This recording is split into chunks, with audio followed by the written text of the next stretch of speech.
Toi, tu es mort, tu peux aller jeûner, prier. Tu es dans une fosse au lion, tu peux jeûner, prier. Vivez Christ en vous. Vivez, vivez, vivez, vivez.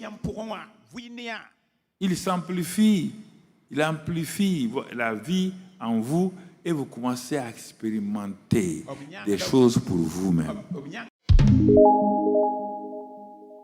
Donc, vous voyez bien, et pour vivre ce niveau Christ en nous, Christ en nous, mon frère, ma soeur, il faut cesser de chercher Dieu. À tour de chasseurs de Dieu dans le coin. Il faut cesser de chercher Dieu. Tu vas le chercher où? Tous les versets que tu veux dire là, je les ai examinés. Je vais te les sortir. Si tu veux, je vais te les sortir. Parce qu'on a mis mot chercher. Tu ne cherches pas à voir quel est le sens dans le contexte. Par exemple,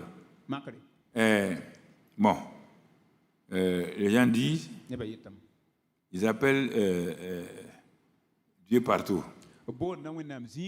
Ils l'invitent à venir et ils attendent jusqu'à ce qu'il vienne. Et ils dorment, Dieu n'est pas venu. Ils se réveillent, Dieu n'est pas venu. Ce n'est pas la bonne manière. Si tu appelles quelqu'un, il ne vient pas. C'est que, soit il n'est pas là, ou ta voix ne l'atteint pas.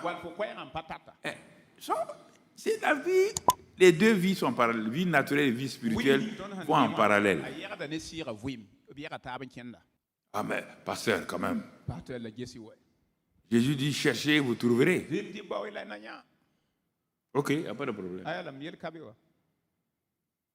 Cherchez, vous trouverez. Il l'a dit quand? Dans les 4 évangiles. Tu ne t'es pas sauvé. Tu n'es pas né de nouveau. C'est pourquoi il ajoute les deux. Cherchez, vous trouverez. Cherchez le royaume des cieux. Premièrement, le royaume des cieux. On parle à des gens qui ne sont pas sauvés. Comment quelqu'un peut être bête? Tu es né au Burkina, on dit cherche le Burkina. Tu vas chercher le Burkina où? Tu es dans le Burkina et le Burkina est en toi.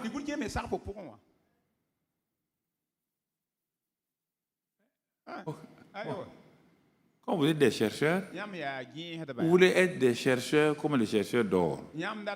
Les jours que la chose va tomber sur toi, on ne cherche pas par des efforts, ni par des pleurs, ni par des gémissements. Il te dit chercher, premièrement, parce que tu n'es pas citoyen du royaume. Cherche à acquérir la citoyenneté du royaume. Et la citoyenneté du royaume va s'offrir à toi bientôt. Il dit, quand je mourrai là, et je ressusciterai là, si tu crois là, tu reçois la vie éternelle et tu es sauvé. En ce moment-là, tu ne cherches plus. Car Dieu, tout ce que tu cherchais là, Dieu a préparé toutes ces choses et il te les a données. Il sait ce dont tu as besoin. Tout ça, c'est Matthieu 6, tu vas trouver là-bas. Ne confondez pas les 4 évangiles et les épîtres. Les 4 évangiles, c'est une transition du passage donc, de l'Ancien Testament bientôt. Il n'y a rien de Nouveau Testament dans l'Ancien Testament. C'est l'accomplissement de ce que Jésus devait faire.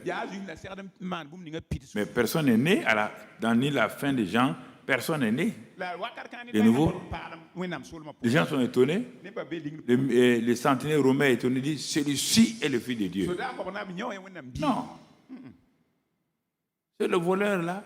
Le voleur n'est pas sur la croix. C'est une grâce spéciale que Jésus lui a donnée pour aller. Parce qu'il a reconnu en dernière minute. Tu vois? Il n'y a personne qui soit né de nouveau. La nouvelle naissance est venue plus tard. Les disciples d'Emmaüs marchaient. Ils sont aveugles. Les 11 disciples étaient là, les pieds et autres là. Ils tremblaient de toute leur carcasse. Aucun d'eux n'est né de nouveau. Mais voilà la Pentecôte. Le Saint-Esprit va venir, ils vont naître de nouveau, vont être remplis du Saint-Esprit et ils seront revêtus de la puissance. Regarde-les maintenant et regarde ceux qui sont dans les 4 évangiles. C'est nuit et jour. Alors, si tu veux lire la vie de Jésus, comment Dieu l'a utilisé et tout, 4 évangiles. Comment Dieu a commencé avec les Anciens Testaments. Mais comment toi tu dois vivre aujourd'hui, Nouveau Testament. Épître, épître, épître, épître, épître, épître, épître, épître. L'Ancien Testament ne peut pas te donner la vie. Aucun n'avait la vie éternelle. Les 4 évangiles ne donnent pas la vie. Le grand prophète, l'homme le plus grand sur terre, né de femme, s'appelle Jean-Baptiste. Il était à côté du royaume. Jésus était là, Jean-Baptiste était là. Il était à côté du royaume. Il n'était pas dans le royaume. Jean-Baptiste n'a jamais été dans le royaume. Et Jésus dit, il prophétise, le plus petit dans le royaume là est plus grand que Jean-Baptiste. Or, Jean-Baptiste est plus grand que tous ceux qui sont nés de femmes, excepté Jésus et Adam et Ève. Tu vois? Il faut comprendre l'évangile. Il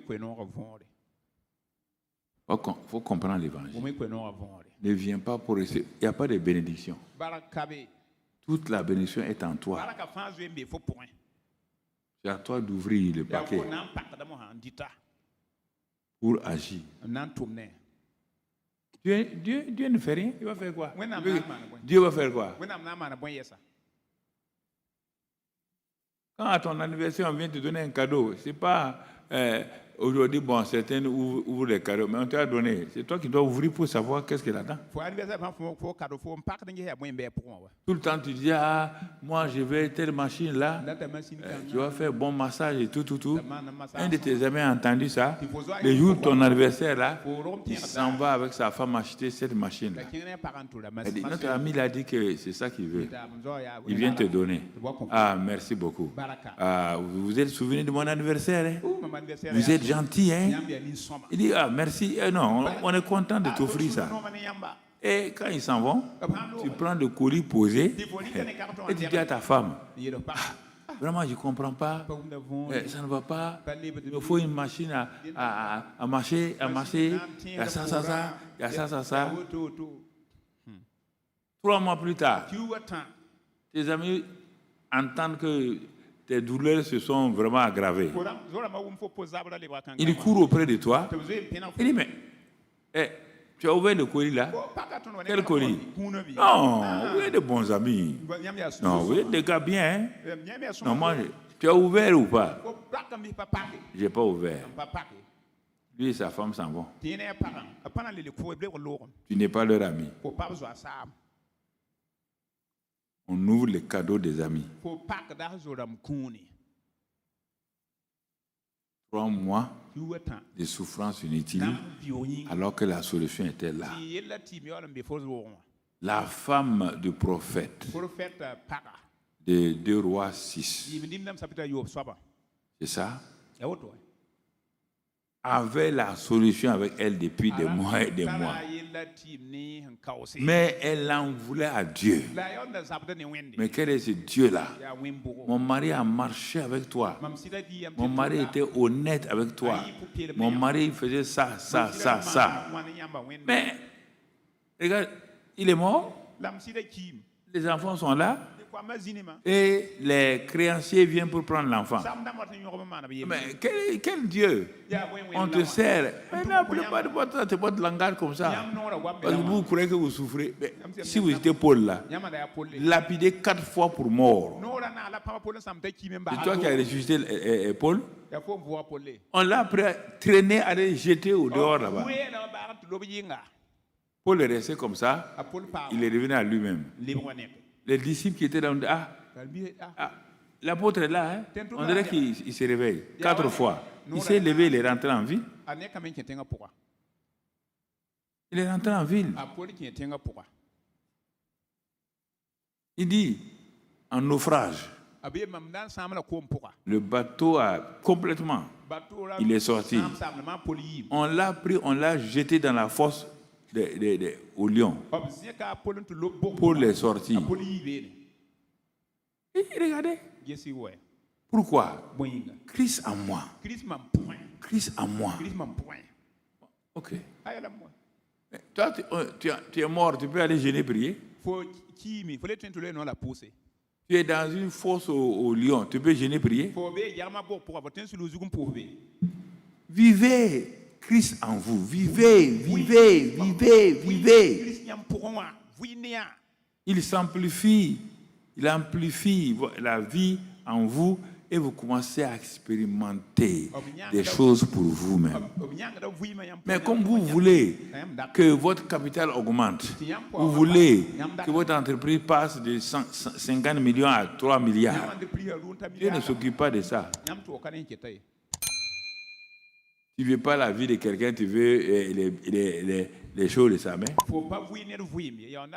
Toi, tu es un exploitateur ou un exploreur ou exploitateur. Je vais doucement que vous compreniez. Tout le monde. Vous voulez contrôler vos champs missionnaires? Allez avec ça. Vous voulez contrôler vos églises locales ici? Allez avec ça. Vous voulez contrôler ce que Dieu vous a dit de faire? Allez avec le message de Christ en nous, l'espérance de la gloire. Pas autre chose. Bon, si vous ne voulez pas, vous faites ce que vous voulez. Le jour qu'on va faire ton bilan, on verra que ça n'a pas fonctionné. On va te dire merci beaucoup. Et on a trouvé quelqu'un à ta place. Donc, ouais, frère, important.